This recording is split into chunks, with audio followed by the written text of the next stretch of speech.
Bener. Sekarang. Sekarang. Mantap gitu.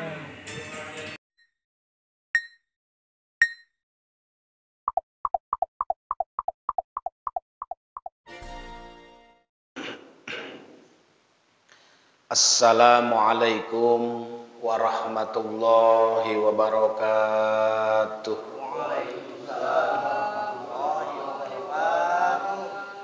Alhamdulillahi rabbil alamin. Wabihi nasta'inu ala umuri dunya waddin. Wala udwana illa ala zalimin. Wassalatu wassalamu ala asrafil anbiya'i wal mursalin. Sayyidina wa habibina wa syafi'ina wa maulana Muhammadin wa ala alihi wa ashabihi azma'id. Amma ba'du, faqala ta'ala fi ayatihil karim. A'udzu billahi minasy syaithanir rajim. Wa'bud rabbaka hatta ya'tiyakal yaqin. Wa qala Rasulullah sallallahu alaihi wasallam, al-kaisu mandana nafsahu wa amila lima ba'dal maut. Hadratal mukarramin, hadirin jamaah ta'lim mushalah at-tahiriyah, para sepuh, para asatid, para hujaz, tokoh masyarakat, bil khusus pengurus mushalah al-mukarram Bapak Ustadz Ahmad Asrori beserta jajaran, dan juga kesepuhan kita Bapak Cek Wahyu, Babinsa Kerendang, Bapak Rodani, dan para bapak, para pemuda, murotibil acara, semuanya insya Allah dimuliakan Allah Subhanahu wa Ta'ala. Alhamdulillah, kembali kita bermuajahah, bermusafahah dalam kajian mingguan setiap malam Kamis di Mushola at-Tahiriyah, yang mana malam ini kembali bermaterikan fikih dalam kitab Fathul Qorib, yaitu di halaman 127 ya. Halaman 127 ya, tengah-tengah. Wa yastamiru hadzat takbir. Bismillahirrahmanirrahim. Allahumma aftah alaina bihikmatika wansur alaina rahmataka ya dzal jalali wal ikram. Allahumma aftah lana bi futuhil arifin. Hadirin jamaah rahimakumullah, kita masih membahas tentang dua sholat id, yaitu Idul Fitri dan Idul Adha. Ya, karena Idul Fitri dan Idul Adha adalah sunnah muakkad yang datangnya setiap setahun sekali. Maka oleh karena itu ada perbedaan di antara sholat id dengan sholat-sholat sunnah yang lain. Kalau sholat-sholat sunnah yang lain, jikalau di siang hari tidak ada sunnah dikeraskan. Tapi untuk Idul Fitri dan Idul Adha, walaupun siang hari, pagi hari, tetap suaranya sunnah dikeraskan. Ya. Contoh kalau sholat tasbih, sholat gerhana matahari, kan tidak dianjurkan keras, ya, jadi pelan seperti sholat duha. Tapi untuk Idul Fitri dan Idul Adha, maka di sini disunahkan, dikeraskan baik khutbahnya maupun bacaan Fatihah ketika sholatnya. Bahkan ada tambahan sunnah takbir. Di antara rokaat pertama itu 7, rokaat kedua 5. Di khutbah pertama 9, takbirnya nih. Di khutbah kedua 7 kali. Ya, Dan ini seringkali petugas-petugas lupa. Kenapa lupa? Mungkin pertama karena setahun sekali pohon. Yang kedua mungkin karena kurang tidur malamnya. Yang ketiga inget baik karena semur gemblong. Jadi terfokus gitu ya. Apalagi kalau kita sholat khutbah, di samping kita berkhutbah nih, saya sering ngalamin nggak fokus lantaran yang di luar itu pada ngobrol, bahkan ibu-ibu pada turun pada balalik teh. Kapan orang terfokus eta hayang noktok bae. Gitu. Jadi kadang-kadang aneh, mereka ingin ke masjid, ingin ke musola, tapi tidak konsisten dengan syariat-syariat yang ada. Jadi mereka taunya sholat sunnah iya, walaupun sholat sunnah juga, sholat dan khutbah itu satu paket. Jadi tidak boleh kita pergi sampai selesai gitu ya. Nah maka oleh karena itu kita melanjutkan setelah ibaratnya menjelaskan tentang khutbah, kemudian membaca takbir, kemudian ini kita membahas tentang kesunahan takbirannya. Ada perbedaan antara takbir Idul Fitri dengan takbir Idul Adha ya. Wa yastamiru hadza takbiru ila ayyadkhulal imamu fis sholati. Kalau dalam bahasa santri mah piseureun wa yastamiru teh. Wa yastamiru lancang cut giling. Ya, ada persiapan orang mah itu, ya. Nah, maksudnya kesunatan membaca takbir itu berlaku sampai imam memulai sholat id. Ini untuk Idul Fitri, ya. Jadi takbiran tuh sampai mana waktunya? Menurut ulama banyak sampai selesai dilaksanakannya sholat id pada malam Idul Fitri, malamnya nih, hari ini lebaran, nanti malamnya, maka tidak disunahkan membaca takbir sesudah melakukan sholat. Jadi patokan sunah takbir Idul Fitri mah berakhir sampai selesai sholat Idul Fitri. Itu menurut pendapat ulama yang lain. Makanya kan kita sering dengar, kok sepi setelah Idul Fitri mah nggak ada takbiran, malam pertamanya doang, malam takbirannya doang. Jadi besok malamnya, kedua, ketiga nggak ada takbiran, karena memang di sini tidak disunatkan sehingga habisnya masa takbir begitu dilakukan sholat sunnah. Tuh, ya. Namun, tuh ada di sini ada pengecualian. Namun khususnya Imam Nawawi dalam kitab Azkar berpendapat bahwa tetap sunnah. Nah, disinilah kita sering pasea, sering ribut. Ada yang ibaratnya takbir, kemudian disalahkan. Bu guru ti mana? Jadi mana-mana ge Idul Fitri mah geus beres salat udah nggak ada takbir. Kok ini masih ada aja takbir? Setiap habis salat takbir, dohor takbir, asar takbir. Ternyata di sini ada ulama Imam Nawawi adalah membolehkan dan tetap menyunahkan takbir setelah Idul Fitri. Nah, kalau kita udah ngaji begini, berarti apa pendapat kita? Yang mau takbir, silahkan karena ada perintahnya. Yang tidak juga, silahkan karena ada pendapat yang pertama. Jadi, setelah Idul Fitri, dohornya, asarnya, maghribnya, bagi yang mau takbir, silahkan. Bagi yang tidak, juga nggak masalah. Kalau yang takbir, berarti dalilnya menurut pendapat Imam Nawawi, begitu ya. Jadi oleh karena itu kita nggak usah ribut dalam hal yang sunnah, ya.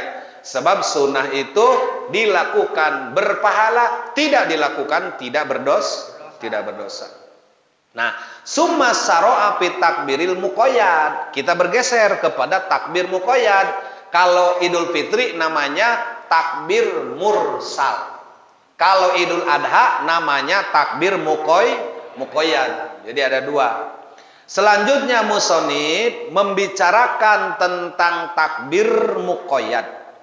Beliau berkata disunahkan membaca takbir pada hari raya Idul Adha, tuh, yakni sesudah sholat fardu. Terus aja itu mah, ya, terus aja takbir. Berapa hari tuh, ya, baik ada sholatnya ataupun sholat qodho ataupun sholat sunnah rawatib, tetap nggak harus sholat fardu aja, sholat sunnah kayak misalnya sholat duha, sholat witir, sholat tahajud, selama masih ada di Idul Adha sampai tasrek, maka sunnah membaca takbir.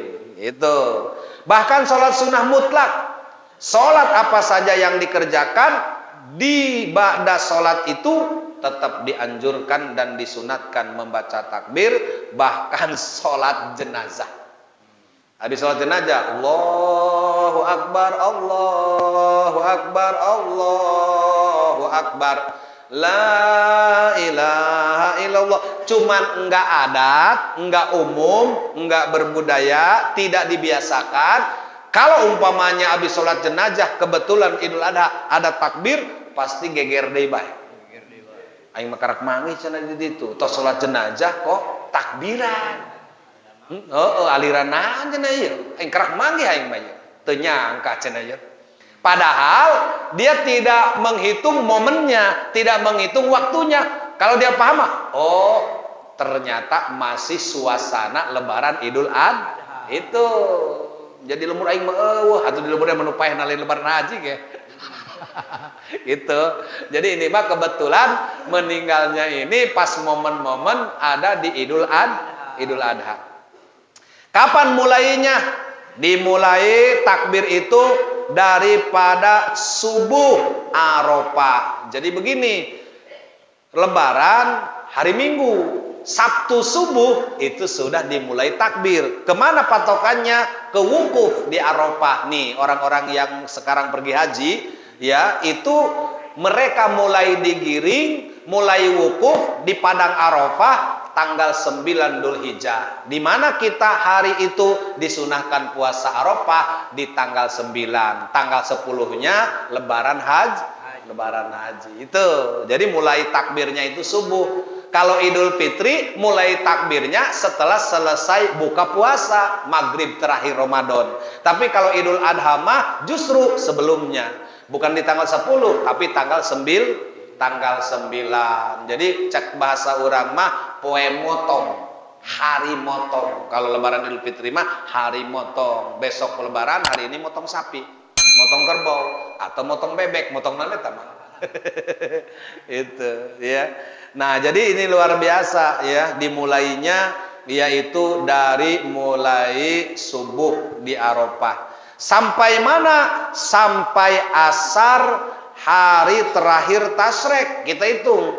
Kalau tanggal 9, hitung 9, 10, 11, 12, 13. Berarti 5 hari. 5 hari 5 malam takbiran. Terus, ya. Itu di sepanjang 5 hari, baik sholat fardu maupun sholat sunnah. Terus takbiran, ya. Dimanapun, yang di pasar, yang di rumah, yang di masjid, yang di mushola, tetap baik yang mukimin, yang musafir, tetap disunahkan takbir. Itu, ya. Jadi sampai hari tasrek asar. Misalnya tasrek hari apa? Hari Kemis. Nah, jadi hari Kemis itu ba'da asar, maka selesailah, habislah waktu takbir. Yaumi Arafata ilal asri min ayami tasrik. Redaksi takbir baik mursal maupun muqayyad, maksudnya baik di waktu lebaran Idul Fitri maupun Idul Adha adalah sebagai berikut. Nah, ya. Mana diantaranya segot takbir? Segot itu kalimat, lafad takbir yang dianjurkan dibaca ketika Idul Fitri dan Idul Adha, ya. Jadi Allahu Akbar, Allahu Akbar, Allahu Akbar. Jadi di sini ada tiga kali. Mantak lamun adzan teh nada doang kieu pi omongan kapadil. Kapadil adan. Allahu Akbar, Allahu Akbar. Kudu sakali deui eta. Iya. Iya cenah takbir apa adan? Memang adan juga takbir. Tapi takbir ini kan ada beda-beda nama. Ada takbiratul ihram sekali. Ada takbir adan 4 kali. Ada takbiran 3 kali. Ada takbir qomat 2 kali. Jadi beda-beda. Terus yang membedakannya lagi apa? Nada. Kalau Allahu Akbar, Allahu Akbar, itu pasti adzan, bukan takbiran. Ya. Nah, jadi di situ redaksinya dijelaskan 3 kali. Kemudian setelah membaca 3 kali, la ilaha illallah wallahu akbar, Allahu akbar walillahil hamd, Allahu akbar kabira walhamdulillahi katsira wa subhanallahi bukratan wa asila. La ilaha illallah wahda sadaqa wa'da wa nasara abda wa ajazundahu wa hazamal ahzaba wahda. Baru disambungkan la ilaha illallah wallahu akbar. Jadi di dalam kitab fikih aja luar biasa, komplit dituliskan bagaimana cara takbir yang benar. Ya, ini sudah ada kalimat-kalimatnya. Adapun mau ditambah-tambah boleh, sunnah. Iya, ditambah-tambah seperti mana tambahan? Walau karihal musyrikun, walau karihal walau karihal itu tambah-tambahan karena itu mah tidak termasuk dalam kategori takbir gitu, iya. Apa namanya walau karihal? Walau itu sama, terjemahnya mirip bahasa kita. Walaupun. Iya. Ada bahasa kita walau sanajan. Walau umpama, andai kata. Ibarat, ya itu kan. Tapi yang enak itu walaupun karihal musyrikun, tidak suka orang-orang musyrik. Walau karihal munafikun, sekalipun mereka tidak suka orang-orang kafir, mereka orang-orang munafik tidak suka, tetap ya. Jadi tidak peduli, kalau bahasa kita mah anjing menggonggong kapilah lalu, itu luar biasa ya. Jadi ini sesuai dengan Al-Qur'an. Begitu orang melaksanakan puasa, menentukan 1 Syawal berakhir puasa, maka diawali dengan takbir. Walitukmilul iddata walitukabbirullaha ala ma hadakum la'allakum tashkurun. Dan hendaklah kamu sempurnakan hitungannya dan kamu bertakbir seraya mengagungkan dan membesarkan Allah atas segala apa yang sudah diberikan kepada kamu, yang mana kamu tujuannya dengan takbir la'allakum tashkurun, agar syukur terhadap nikmat Allah Subhanahu wa ta'ala. Seperti itu ya. Nah, jadi itu kita membaca takbir hukumnya sunnah. Begitupun ketika sa'i, baik sa'i umroh maupun sa'i haji. Karena ada 2 kan, ada umroh ada haji. Walaupun pekerjaan nama eta keneh, pagawean nama eta keneh, cuman beda waktunya, beda jadwalnya. Kalau masalah sa'i baik haji maupun umroh begitu, tawaf juga sama. Yang beda itu adalah wukuf. Kalau umroh mah tidak ada wukuf, tapi kalau haji puncaknya ibadah haji wukuf di Arafah. Makanya ini disebut al-hajju arafatu, bahwa haji itu ada di Arafah. Nah, kebetulan ibu daripada ketua musola kita, Ustazah As, ibunya nih saat ini sedang menunaikan ibadah haji. Maka kita mendoakan mudah-mudahan ibunya Ustazah As diberi kesehatan, diberi kekuatan, dan dimudahkan dalam segala urusan. Pulangnya dari tanah suci Mekah ke Pandeglang membawa hajah mabrurah, ya. Dan kita anak-anaknya, keluarganya, masyarakatnya mudah-mudahan juga terpanggil, diberi nasib untuk menyusul ke Mekah, ya. Kalau nggak sampai ke Mekah, nyusul ke bandara baik ke Padilla. Kan itu mah gede teh ongkosna. Ya, nyusul baik ke Pondok Gede atau ke bandara. Nyaho bandara behelanan lah gitu. Ya. Karena apa? Karena urusan haji mah rahasia.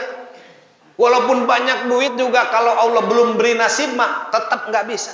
Nggak bisa karena bicara nasib ini mah bukan nasab, bukan nisab, iya. Karena itu urusan ketentuan. Tapi bukan berarti orang yang tidak berhaji tidak sempurna agamanya. Enggak, karena ada kalimat manis tato'a ilaihi sabila. Gitu.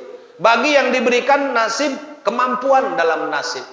Bukan cuman uang, tapi kemampuan fisiknya, kemampuan kendaraannya aman, tempat yang dituju aman, buat bekal keluarga aman. Nah itu namanya istito'ah, ya. Jadi orang-orang yang diberi kemampuan. Maka oleh karena itu dengan melaksanakan haji, ketika rukun-rukunnya wajib dikerjakan, dan apabila rukun tidak dikerjakan maka batal total ibadahnya. Tapi kalau wajib tidak dikerjakan, seperti mana wajib? Lempar jumroh. Ya, itu adalah wajib. Kalau dia tidak melakukan, tetap sah ibadahnya, tapi bayar kifarat, bayar dam. Itu jadi perbedaan makna rukun dan haji dan wajib di dalam haji umroh. Kalau rukun enggak bisa dibayar kifarat, batal. Tapi kalau wajib ditinggal tetap sah, tapi bayar kifarat. Kalau sunnah semua sama. Yusabu ala filihi wala yu'aqabu ala tarkihi. Kalau sunnah mah mengerjakan dapat pahala, tidak dikerjakan tidak dosa. Artinya tidak ada konsekuensinya, tetapi tetap rugi karena aturan untung banyak, tidak melakukan sunnah ya enggak dapat untung.